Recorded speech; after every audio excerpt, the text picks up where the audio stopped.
పుట్టిన సమయంలో ధైర్యం చెబుతుంటే, గొడవే పెట్టిన తరుణంలో తిడుతూనే వేడుకుంటే, కష్టం కలిగిన ప్రతి పనిలో సాయం చేస్తుంటే, విజయం పొందిన వేళలలో వెనుతట్టి మెచ్చుకుంటే,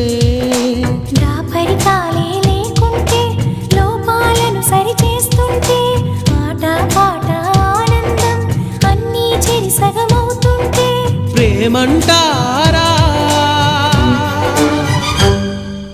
కాదంటారా? ఒకరికి ఒకరై ఉంటుంటే, ఒకటిగా ముందుకు వెళుతుంటే